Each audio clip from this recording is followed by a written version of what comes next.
Hello, everyone. Welcome.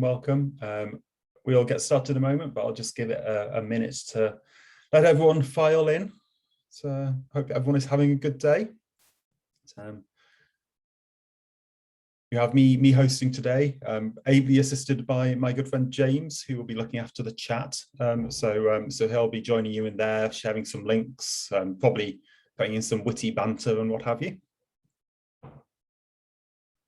So just keeping a small eye on the number of participants, which is still going up a little bit. Right, well, I think we're probably just about all there, and anyone else can filter in at the back. Welcome along, everyone, and welcome to today's webinar. A few bits of housekeeping before we get started.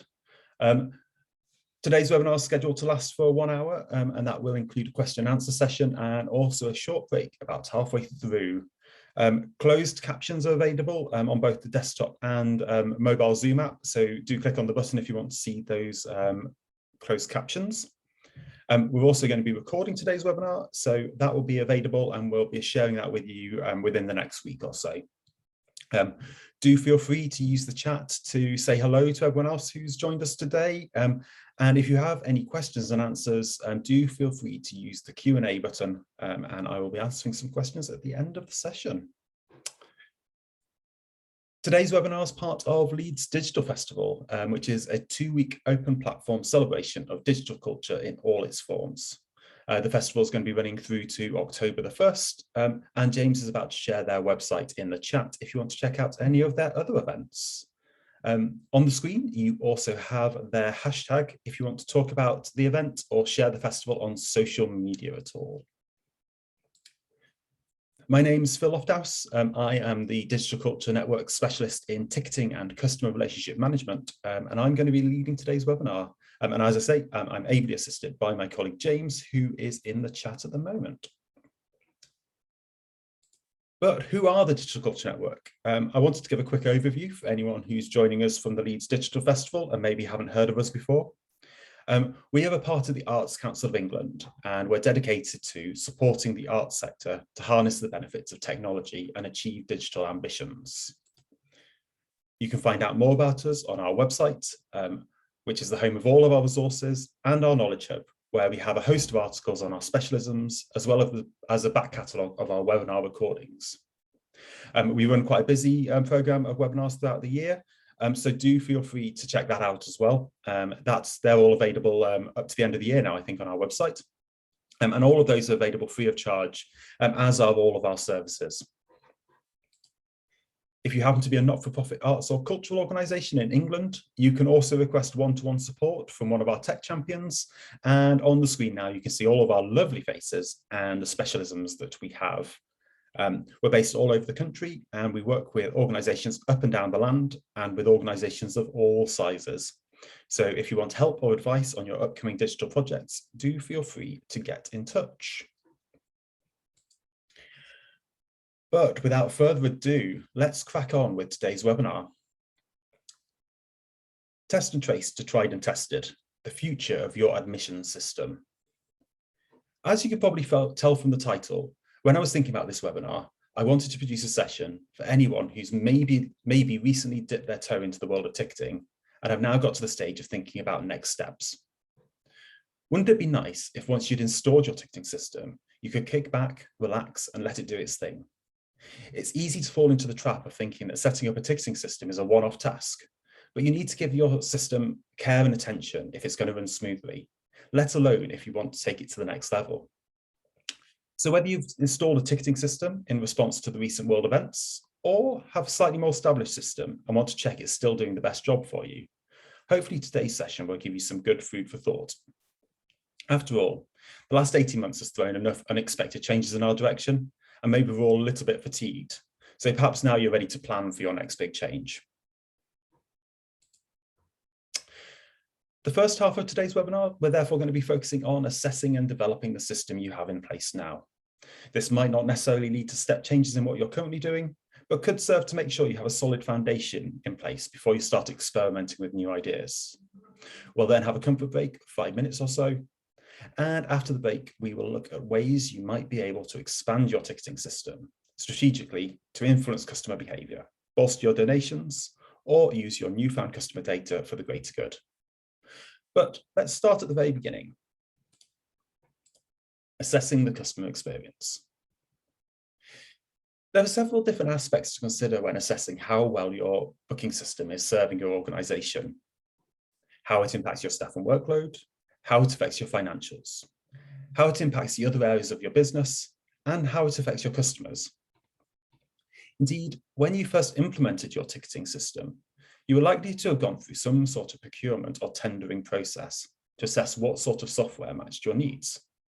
Even if that happened to be a quick must-have list before you inevitably chose Eventbrite because you needed to get tickets into your customers' hands as quickly as possible.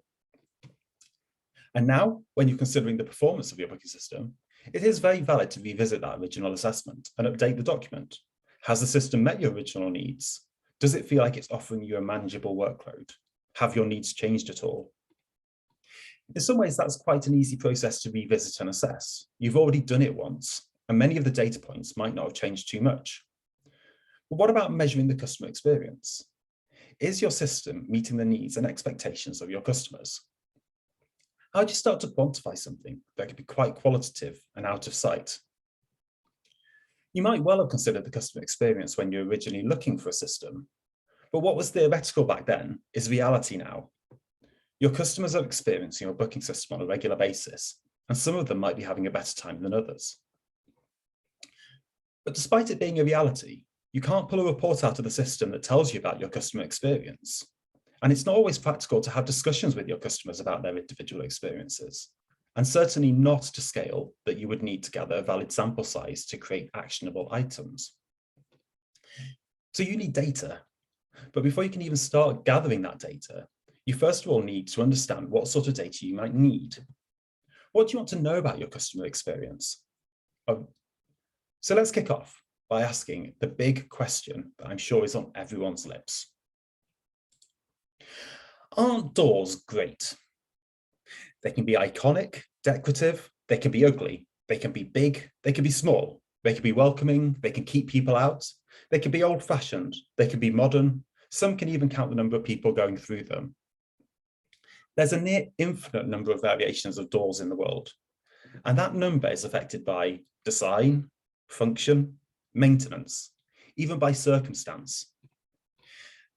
The point is the entrance to your venue is unique to your organisation, and you wouldn't change it on a whim. And the same should be true of your admission system. While the front door of your organisation is one of the first steps in your customer's physical interaction with you, your online admission system is likely to be one of the first steps in your customer's digital interaction, a journey that often begins long before they interact with you in person. And therefore, it's all about first impressions. And so in the same way you might carefully consider any changes to your organization's main entrance, so too, you need to carefully consider any changes to your admission system. Now, at this point, I should apologize. I should have pre-warned you that I was going to be using metaphors in today's webinar, but I'm not really sorry because I've done so for a good reason. People often find it difficult to visualize and therefore talk about digital projects, like evaluating their online booking system. It can therefore be useful to compare a piece of digital infrastructure to real-life counterparts. Not only can this create a foundation for discussion, it also provides a platform through which less technically minded individuals can come to the table and discuss projects in terms they're more comfortable with. For example, if you were thinking about assessing the entrance to your venue, you might be asking questions such as, does it show your organisation off at its best? Is it showing off your function? Do you have the right signage to guide customers into and through the building? Does your entrance match your organisation's branding? Is it in good working order? Is it accessible? These are the sort of questions you would be asking if you're assessing your main entrance. And you could classify these questions as examining content, the user experience, the user interface, maintenance, or accessibility. And you can follow a similar pattern, therefore, when considering your online booking platform. For content, does it sell your offering well? Are all of your products on show? The user experience, Do you have the right messaging to guide customers through the booking process? User interface. Does your ticketing portal match the style of the rest of your website and indeed your wider company? Maintenance. Is it in good working order? And accessibility. Is that accessible? Obviously, on that last point for accessibility, in real life, for your front entrance, you're thinking about ramps, you're thinking about automated doors. On your website, you're actually thinking more along the lines of font sizes, contrast. Is it accessible to a screen reader? So the content's different, but the question is much the same. And some of the specific questions here might be different, though they are rooted in the same considerations. And this is obviously not an exhaustive list of things you might consider, but it gives you a flavour of how you might go out building a list of relevant questions, which is likely to be as unique to your organisation as the booking system itself. Essentially, in the same way that you design your entrance to create a good first impression in real life, you should aim to create a good digital first impression with your online ticketing system. And indeed, when all of these elements are put together correctly, you can produce a system that not only gets customers booked in, but also welcomes your customers and informs them of what to expect from their interactions with you, builds a picture of your audience, and actually puts you on the road to increasing attendance and income. Of course, on the flip side, if not put together correctly, these same elements run the risk of creating barriers to entry and actually putting customers off booking. I often speak to organisations who are worried about creating barriers to entry through pre-booking, especially organisations who offer free tickets, where maybe the arguments for a pre-booking system is not so strong. The good news is that in and of itself, having a pre-booking system is no more of a barrier to entry than the front door of your building, so long as it's installed and operated correctly.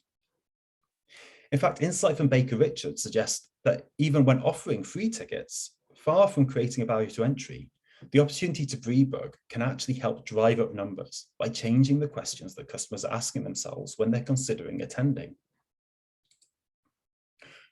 Will I attend? This is the first question a customer has to answer when they're considering booking a ticket. With an open door policy and no pre-booking option, there's no need for the customer to answer that question until the very moment they're walking through your front door. It's an open-ended question and it doesn't need an immediate resolution. And it leaves them with the very real chance of not attending at all.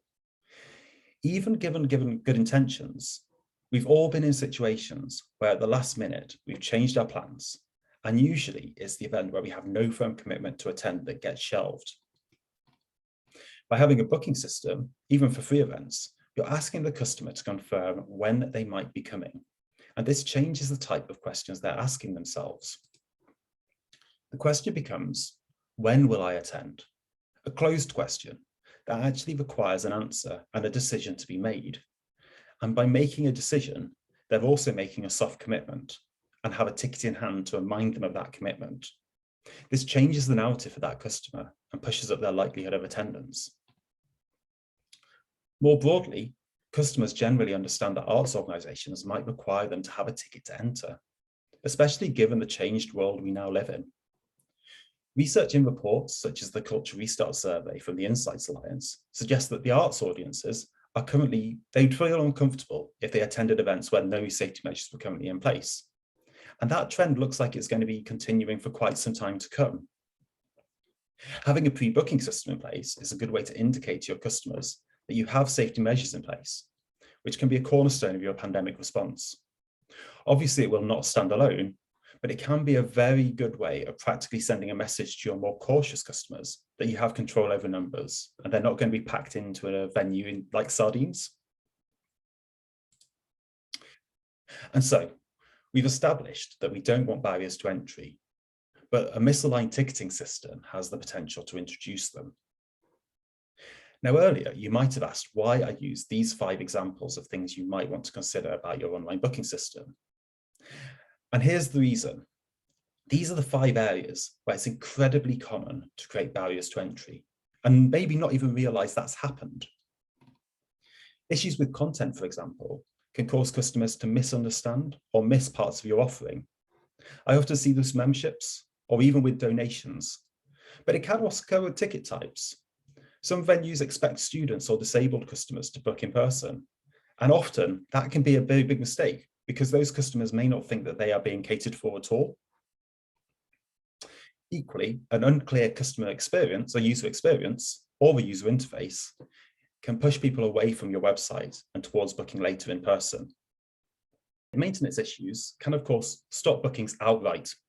If certain buttons can't be pressed on certain browsers, no tickets can be bought at all. And finally, accessibility. This could be quite an insidious problem, as problems with accessibility can sow doubt in the minds of customers who need to use those accessible tools.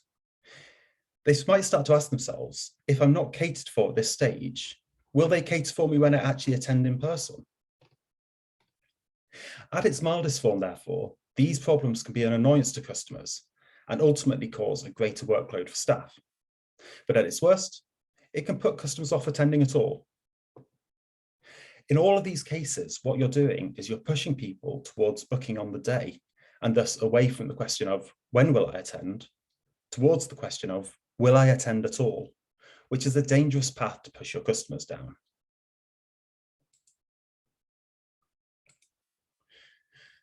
So now we've started thinking about the sorts of questions you need the answers to. The next thing to think about is who to ask. How do you collect that relevant data? How do you quantify the customer experience? There's always that temptation to reach for the good old customer survey. After all, the customers will know, won't they? When it comes to assessing customer experience, surveys do have a role to play, but maybe aren't the first tool you might reach for. Customers are very good at telling you how they feel about things, but maybe not to the level of detail that you would need to create an actionable plan. You may get lucky and stumble across an occasional expert, or perhaps an armchair expert, but there's a very real chance that you can come away from a customer survey with little extra insight in return for a lot of effort. Instead, you might find it more beneficial to focus on testing in the first instance, as this doesn't require you to engage directly with your wider customer base straight away. The more people you loop into the process, the more work it becomes. So by focusing on testing, this allows you to start small, with a small amount of work being carried out by a small amount of people, and then gradually working out from there, using each piece of research as the foundation for the next, gradually including more people if needed. You might start out by committing yourself to a regular 5-minute spot test of your system, because your experience of your customer booking path is as valid as anyone else's. But what can you do in 5 minutes? Well, 5 minutes should be more than enough time to spot test your booking system. A spot test is as simple as carrying out a random prescribed task on your website, booking a ticket, making a donation, changing your address. Things that for the most part should be really straightforward to do. These are customer-facing tasks after all. So what you're actually committing to is perhaps a task that you could complete whilst making a cup of tea in the morning. Theoretically, of course, you shouldn't be finding any issues in spot testing. But you'd be surprised by how many small bugs in a booking path can be identified by using this method. So even with a very small commitment of time, you're starting to build a picture and get a feel for where you might want feedback from a wider pool of people. But what's next? An hour or two could be fruitfully spent investigating Google Analytics, for example. This is likely to be gathering a good pool of data on how your customers pass through your booking path and where they're dropping out mid-purchase. And that's a sign that there might be a barrier to entry there.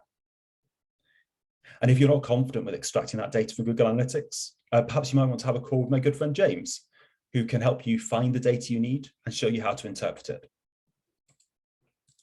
Equally, you might want to go one step further and invest in a program such as Hotjar, Crazy Egg, or Clarity. These are session replay softwares, and whilst Google can trace the path of a customer takes through your site, these pieces of software can actually record a much more detailed picture of exactly how customers are using your website. For example, with a program like Hotjar, it can record exactly how a user moves their mouse across the screen, where they're getting stuck, and where they click. You might need to engage with your web designer to install this sort of software onto your website, but once installed, these pieces of software can gather incredibly valuable data. Moreover, they can automatically compile this data to build a picture of how a large slice of your customers are interacting with your website. This is all very practical information about your customer's experience that it would be really difficult to collect through methods such as customer surveying. And customers couldn't effectively tell you that because no one remembers exactly where they moved their mouse to. And so now you've started gathering quantifiable data. And you've not had to engage with a large number of people, perhaps just you, your team, and your web designer. In fact, maybe now you've got enough data to form the starts of an action plan. The key is to match the research to the time you have. If you've not got a lot of time or resource, stay small. You may well be able to discover enough of the picture to make tangible changes. However, if you do have the time and want to delve deeper, you might choose to expand out your investigation to include more people. You might expand out your spot testing, for example, to become more of an organizational testing program. Rather than just you doing a spot test every week, ask for 15 minutes from a different member of staff each week to do a spot test, and then give them a 5-minute interview on their experience. Get them to try different things out on different devices or browsers, so you build up a broader picture. You might well find that something you found easy to do on your work PC, someone else might find really difficult to do on a mobile or on a certain other browser. This is all valuable information that can supplement the customer data you discovered from programs like Hotjar during your session testing. So essentially, what you've done is you started out by setting yourself a series of small 5-minute tasks, which then grew out perhaps to an hour-long task for you and your immediate team, which that then laid the groundwork for a 15-minute task that you want to be carried out within your wider organization. And that could ultimately lead to you asking for just 5 or 10 minutes from your customer's time. And this could be the moment where your customer survey comes in. But because you've done all that foundational research, you've done all that work, and now you can ask really focused questions about the specific parts of the booking path that you need feedback on. And that will give you more quantifiable results. Or if you feel like the investment would be worthwhile, you could invest your time and resources into a user testing program, which expands out your organizational testing program to involve selected members of your customer base. User testing can, of course, be very user-heavy, resource-heavy. So I'd only recommend kind of going down that path if you think it will really shine a light onto parts of the customer experience you've not been able to see through other means. By starting small and then expanding your efforts, you're able to minimize the amount of time you're asking of everyone to commit. And that's therefore likely to increase engagement. Yes, it will still be you, or realistically a member of your team, who's going to end up doing the most work. But you've maximized the usable information you're able to gather, leading to an actionable plan with the least amount of effort. And so you've done your research and you've made a list of what your ticketing aspirations are. And from that list, you can establish what's working for your organization and what's not, what's urgent and what can wait. Perhaps you've completed that assessment and you've realized that your current system is serving you pretty well, and you're ready to look at tweaks you can make to improve the performance, perhaps make the customer experience better. Well, we're going to look at that after the break. But alas, it's not always that easy in life, is it? You might have a list of issues, and some of those issues need addressing, some more urgently than others. So what do you do next? Well, if you haven't already, this is an ideal time to engage with your current suppliers to have a discussion about your future needs. You might have looped them in way before this point, and if you have that sort of relationship with your supplier, or if they offer strategic support as a service, good. Use that service from them. They are likely to have the experience, the resources, and the knowledge that you need to improve and build upon the current iteration of your booking system. Being able to call upon those resources do, however, depend very much on who your supplier is. Not surprisingly, the free-to-use ticketing suppliers do not tend to offer in-person support. But even then, they're likely to have support centres where you can hunt out solutions for specific needs. You'll have to do more of the legwork, this is true, but that's the trade-off for having a low or no-cost system. Of course, you could always speak to someone like me. I'm always more than happy to advise on next steps for people who are looking to improve their systems. Either way, though, I cannot stress enough how important it is to engage with your existing suppliers. Bear in mind that if something isn't working the way you need it to, or if you need to get more out of their product, it is very much in their interest to help you. Their success is tied directly to your success. There are, of course, two different sets of suppliers to consider here: your ticketing supplier and your web designer. Some of the items on your list might be the responsibility of your ticketing supplier and others the web designer. If circumstances allow, therefore, you might want to try and set up a meeting with both at the same time. That way you only have to outline your issues once, and it may well lead to a better solution landing on the table sooner. But if through your inquiries, you've discovered you've hit a dead end, maybe your supplier isn't able to serve your needs, maybe now it's time to shop around. The arts is very well served by different ticketing software, serving lots of different purposes. Whether you're looking for a comprehensive event ticketing system, self-service, a lightweight system, a managed solution, or a visitor attraction focused system, there are lots of good options for you. And the list on the screen now doesn't even touch on classes and courses or appointment-based systems. If you feel like your current platform is holding you back, there is likely a great next step onto a different platform, which has the tools you need to let your organizations grow further. And even if you're currently on one of the free platforms, bear in mind, there are several of these platforms out there that offer free or extremely cheap ticketing options. Of course, on a regular occasion, even if you're happy with your ticketing supplier, you should look at the market to make sure you're still using the right product for your needs. There's a lot of choice in the arts ticketing market, and since you last researched what was available, new players will have emerged. Existing software will have developed new tools. Equally, your needs might have changed. You'll have a better understanding of what you're looking for in your software, or your available budget might have improved, and providers who were previously out of reach may actually now be available to you. In fact, it's arguable that almost every single organization's needs have changed since 2019. And so now, as the pandemic eases, this could be a really good time for most organizations to reassess the software they're using. In this regard, much like your electricity, internet, or banking, you should take regular opportunities to shop around and look at what software is available to see if a better option is out there to meet your needs. And it's not just the ticketing platform itself you need to consider, but what platforms it integrates with. You want your ticketing software to effectively get bums on seats and gather information about your customers who are visiting you. But you should not overlook the other tools your ticketing software can connect with to help you build a relationship with your audience and more effectively run your business. Whether that's accounting, customer relationship management, live streaming, marketing, data analysis, or any of the other tools your organization might want to use, you should keep an eye on what integrations your ticketing software is able to provide, as these can be a really powerful way to extend the efficiency of your admission system, and in many cases, save you time. Any way you can get a direct integration between your ticketing provider and a third-party software, that's ideal.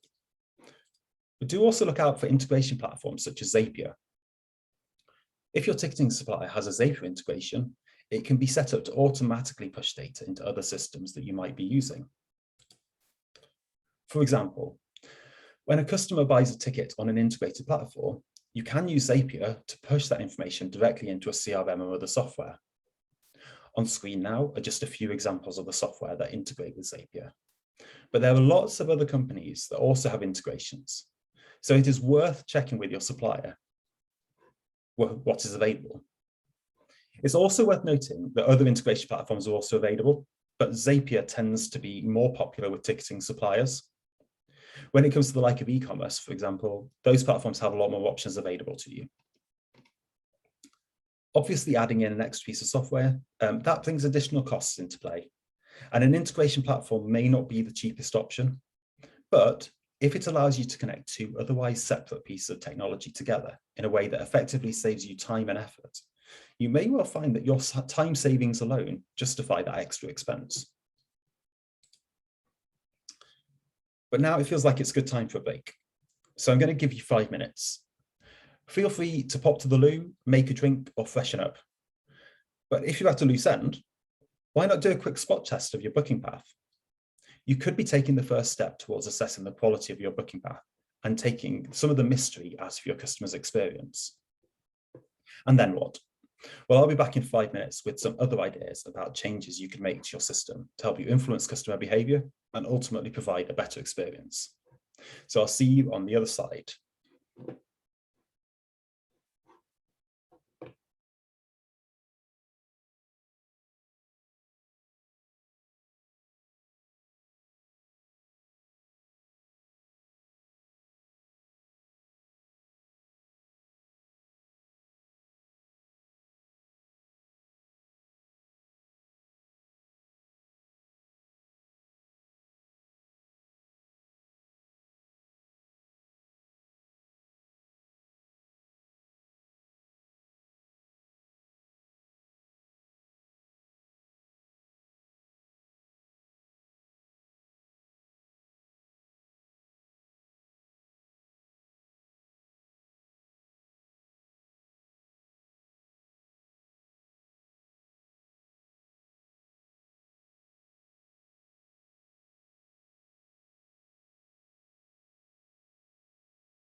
Welcome back, everyone.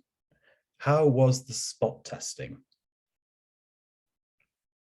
So now we've looked at how you might assess a system you have already and some of the other options that are on the table if you decide you want to make that big change to a new system. But now let's think about some of the smaller changes you might want to make to existing systems to improve the customer experience and help them make better decisions.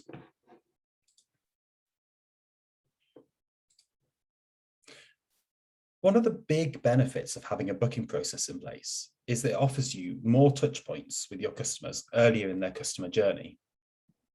For anyone unfamiliar with the term, touch points are a way to define any point that your customer has an interaction with your organization. Traditionally, the first touch point available might have been in person when the customer walks through your front door. And in some cases, that is still very much the case, but it's much, much more likely now that your first touch point with your customers is digital. And each touch point opens up new opportunities to influence customer behavior and to help them make mutually beneficial decisions. Your online booking path opens up a lot of touch points, whether that's in the booking path itself, on your website, in the email communications that open up after the booking, or when the customer is eventually actually in attendance. The options you have here depend on the ticketing system you're using, and they can vary quite a lot. So before you start making any plans, you should check with what is possible with your ticketing system. Some systems are more customizable than others, and many systems even contain special tools to help exploit some of the more common touch points. And if your system offers all these touch points, well, that's quite a lot of options that have opened up to you. But just like all the rest of the tools in your booking system, just because they exist doesn't mean you have to use them. Only use the ones that are going to be strategically useful to you. Otherwise, you are likely to start overloading your customers. Equally, you might decide to just make one or two small changes at a time, rather than trying to implement one larger, ambitious plan. So let's look at some of the work that these touch points could be doing for you. There is a lot of information that you might want your customers to know before they visit, things that might influence their decisions or change the way they behave. You can use your booking path to drip feed information to your customers in digestible nuggets at relevant points. Keep your messaging short, sweet, and relevant to the context, and it's more likely to sink in. For example, you might want to highlight restrictions at the pre-booking stage. If your event has age restrictions, for example, it's better for excluded customers not to enter the booking path at all. And even in places where steps happen in very close succession, you might want to experiment with the messaging. The confirmation email might land in a user's inbox at the same moment that they're looking at the confirmation screen. Then that's at the end of their booking. But those touch points, they will share some information, but have different information on them as well. Both should include a clear summary of the customer's booking, so that gives the customer confidence about what they've just bought. But the rest of the messaging might be very different. The confirmation screen, for example, is a great way to funnel customers back into your website. Perhaps you have some pre-visit content available that you want them to see to start building up the excitement for their visit. But there's little point in putting the directions to your venue on that screen. The customer's visit might not be for weeks. That information is much more useful in the confirmation email, which is where the customer is more likely to be going to practically plan out their visit. And further out, don't forget to make use of any reminder emails that you have available. A customer might have booked many months in advance, so an email arriving in their inbox the day before might be a welcome reminder to attend. But it's also an ideal moment to remind them about specific access requirements. Should they be arriving early? Do you have a car park you need to recommend to them? And then finally, when the day of their visit arrives, if you have scanning in place, those devices often have the ability to send customer-specific information to your front of house staff, highlighting first-timers, for example, and that can let your team give those people an extra welcome and perhaps give them more information about your venue. This is the sort of thing that can make a customer experience extra special, especially if it's your first time in a new venue. And don't forget the unexpected. Many theatres were well placed when the pandemic disrupted business because they could easily contact affected customers to cancel, rebook, and refund tickets. Many even had the tools on hand to instantly ask their customers to consider switching their ticket purchases into donations, and therefore minimize the financial effects of their unexpected closure. Of course, a pandemic doesn't happen every day, touch wood, but there are a lot of unexpected reasons that may mean you need to close your doors at short notice, relocate your offering, or somehow change the experience the customer is going to be attending. Through pre-booking, you have the means to easily communicate alterations directly to affected customers without having to rely on the vagaries of social media or the expense of a mass email send. Of course, there are also commercial uses for touchpoints. You might want to be using your booking process to upsell other aspects of your offer. But you don't want to throw everything at your customers at once. Think about which touchpoints are the right moments to introduce different elements of your offer. You might want to introduce memberships early in the process, especially if that membership confers discount on the booking. It might be that your customer is booking a free general admission on a day when a special event or a paid exhibition is available. Do you want to cross-sell those events so that the customer is going to get more out of their visit? You can tailor your booking path to really curate your customer journey and guide them to the things you want them to see. You might, for example, want to use your confirmation page to leave the customer at the door of your online shop. You wouldn't want to derail them in the middle of the booking process and risk them forgetting to book at all. But once they've confirmed that initial order, this might be the perfect time to introduce them to your retail offer. And even if they don't buy anything there and then, you've at least signposted your shop, increasing your customers' knowledge and also increasing the chance they might buy something from you in the future. But you'll notice that one thing that's not on this screen is donations. But you can really effectively boost your donation income using your booking pass process. You don't need to be charging tickets to generate income through your ticketing system. Even if you're using your ticketing system to issue free tickets, recommended donations in the booking path are one of the most effective tools you have to put an ask in front of your customers. And recommended donations in a booking path are more likely to convert than a cold ask. In many organizations, more donations are received from customers clicking the Buy Tickets button than by clicking the Donate Now button on their homepage. And indeed, according to Spectrus's Customer Insight report, in the most successful venues, a donation ask on the online booking path can be nearly 3 times more effective than one that's asked in person. But don't forget also to use these touch points to promote your charitable status. It's remarkable how often customers do not realize that arts organizations that they're visiting are charities. You can use your touch points to seed this idea. Not only are customers more likely to give at this moment because you're generating a more authentic ask, but they are likely to be more generous in future now that they know that you're a charity. And there's even more good news for gift aid eligible charities. You're more likely to collect a declaration through an online process. This is a point where people are already in the flow of form filling, and they've likely already given you most of the information they need to. So ticking that box at the gift aid declaration is much easier, and you are much more likely to receive gift aid declaration online than for an in-person gift. And the good news doesn't end there either, as once those declaration information is stored in your customer database, gift aid claims are easier too. In some of the ticketing systems, it can be as easy as pressing a single button to process your digital claim with HMRC. No more spreadsheets, no more long forms to fill out. One button and some money appears in your bank account.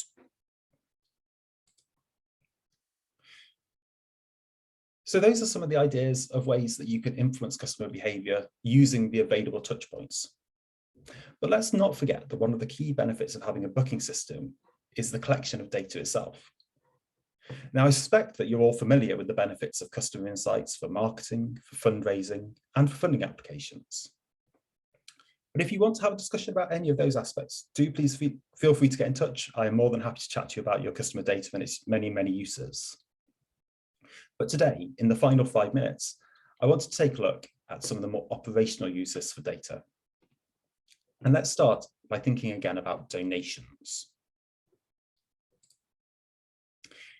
Now, we've already talked about using recommended donations in your booking path, But how much should you recommend? Perhaps your instinct is to leave a blank donation box and let the customer decide. But that can be a risky business.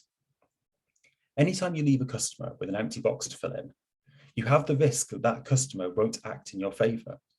It's not a malicious thing. Sometimes people simply don't know what to put, don't know how to value your offering. And at other points, they just panic and click the next button. Recommending donations can give people the information they need to make informed decisions and help you maximize your income through this stream. And you have options about how to approach recommendations.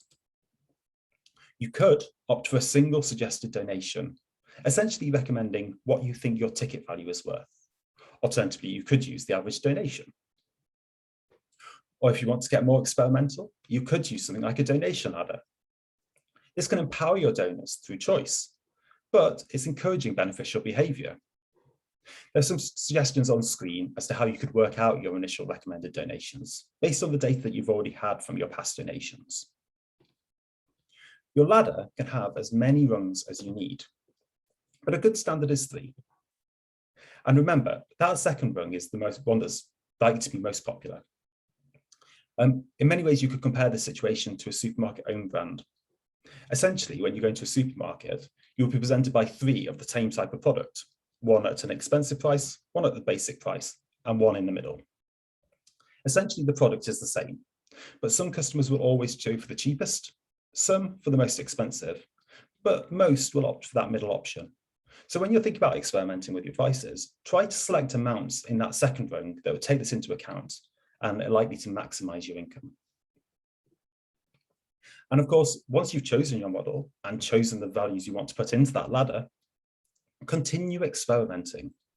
These values are not set in stone, and you could change them as necessary. And this could be a really good place for most venues to do experimenting to see if they can kind of maximize the income they're getting through their donations. If, for example, you're finding that 100% of your customers are giving a £5 suggested donation, that might suggest that your customers are putting more value on your organisation than you expected, and therefore you're leaving money on the table. Perhaps try raising the suggestion to £7.50. Even if your rate of giving drops to 80%, then you're still going to actually be making more money from donations, just from less people. And it's not just customer behaviour that you can change using data. You should consider how you can use data to change organisational behaviour as well. By using your ticketing data, you can update your operations to meet your customer demand as ebbs and flows. If you've got a busy Thursday, but Saturday is looking quite quiet, you might be able to redeploy your staff more effectively. You might alter your stock purchases to make sure your cafe has enough supplies on that day when you're expecting 3 coachloads of visitors. You don't want to be scheduling an author's reading in the lobby on a morning when a large school party is passing through, but you might want to move that to Tuesday afternoon when you tend to be a bit quieter, and so therefore you could increase your attendance. You might already be doing this sort of work based on instinct and your knowledge of past behaviour, but with ticketing data in hand, you can more effectively plan based on what you know about future bookings, and that might mean that things that were previously unexpected suddenly come to light and you can plan more effectively. Of course, many booking systems also allow you to use the same data in selected touchpoints to encourage customers to book at quieter times. So you can help you flow your crowd management as well. So, for example, in this example from Recreatex, they offer time slot tracking as part of their standard product. And that shows customers what time slots are busier than others. And would it be a webinar in the arts if I didn't mention Hamilton at some point? But they also use this data effectively in their planner. They show color coding as to when the event is sold out, when it's limited, and when it's got good availability. By exposing this live customer data to your actual customers in this way, you have a really effective way to encourage a more steady stream of customers through your doors, rather than having more disruptive peaks and troughs. And that can make actual management of your venue much, much easier. And on that note, I think that was everything I wanted to discuss today. Hopefully, I've given you some good ideas about where you can assess the customer experience of your current system, some changes that you might be able to make to improve that experience and influence your customers' behaviour. And perhaps if you feel like you're ready to switch systems altogether, I've given you some ideas about what other systems are available to you and what to look for. But overall, thank you very much for joining us. And I think that leaves only one question, and that is, are there any questions? Hi Phil, yeah, I've had a couple sent direct to me. But if anybody else wants to add any to the Q&A, just choose the little button at the bottom of your screen and then we can ask them. So yeah, I've got a couple. One's around the donation ladder you just showed a couple of slides back there. And it was whether you have any good examples of organizations implementing it, how they chose the value of that donation, that suggested donation amount. Yes, indeed. Actually, let me just quickly skip back to that slide and we can have a look at it in more detail. The calculation I put on the screen here is a good way of starting off that discussion. Obviously, this varies very heavily from organization to organization because kind of like you're all working in different parts of the country, you have different customer bases. So some organizations have customers who are much more generous than others, and a multitude of other kind of like reasons why kind of like donations are higher in some places than they are in others. So I always recommend starting with the information you already know. So I would take your existing donation, kind of like your donation knowledge, and work from that to try and work out what you might be suggesting. Now that middle option is usually fairly straightforward. If you take your average of what your customers are willing to give when they're left to their own devices, that can be a really good first step. The upper and lower ones, in the slide here, I've suggested that you might want to use the average of the lowest 30% of your existing donations for the lower and the average of the highest 30% of donations for the upper. But those percentages and the number of donations you want to be looking at, you can vary them from organization to organization. Basically, the main thing here is to use that data and try and get a feel for what your customers are willing to do off their own bat. And then that gives you an idea about where to start your experimentation and where you can make tweaks to try and encourage people to give you a little bit more. Okay. Thanks, Phil. We've got a couple more come in. They're actually linked quite well, actually. It's all about free ticketing for art galleries. Lovely.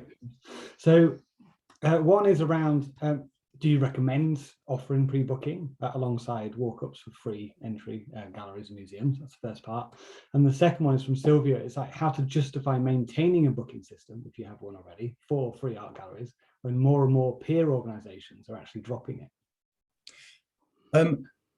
I mean, again, it very much depends on your circumstances, but the general advice I would give is that, yes, it is very worthwhile kind of like considering booking systems, even for places like free galleries. Galleries are obviously particularly kind of like on the edge of the sorts of places where people expect to be doing booking.